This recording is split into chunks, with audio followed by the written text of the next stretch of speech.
দিদির বাড়িতে সেই সঙ্গে সঙ্গে আমি রেডি হয়ে গেলাম। এখন ভিডিও শুট করবো। আর কেমন লাগছে আমার সাজাটা একটু কমেন্টে জানিও। আর মানে দিদির বাড়ি আসা মানে আমি সকাল সকাল এখানে ভিডিও শুট করব, তারপর হোলি খেলতে যাব গরুঙ্গা মেলায়। আর এখন আমি দেখো সবকিছু এখানে গুছিয়ে নেই, তারপর আমি এই যে পাখারে যাব ভিডিও করতে। কি সুন্দর সুন্দর জায়গা, তাই আমি সকাল সকাল চলে আসলাম।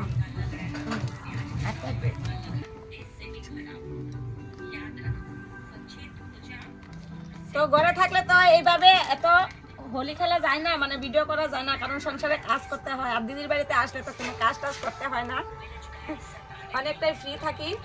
দিদি আর রান্না বাড়া করছে আর আমি এই দিক দিয়ে দেখো ভিডিও শুট করার জন্য বেরিয়ে পড়বো। দিদি রান্না বাড়া শেষ হয়ে গেছে, এখন একটু খাওয়া দাওয়া করবো। দিদি ভাত বাড়ছে, রেড কালার কি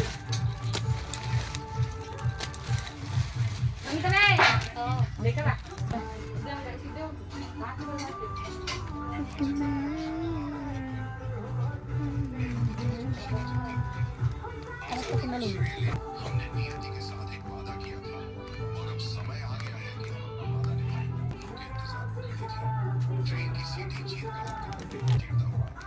বেগুন রয়েছে এই যে সব কিছু ঠিকঠাক করে নিলাম, এখন চলে যাবো এখানে ভিডিও করতে। তো কেমন লাগছে?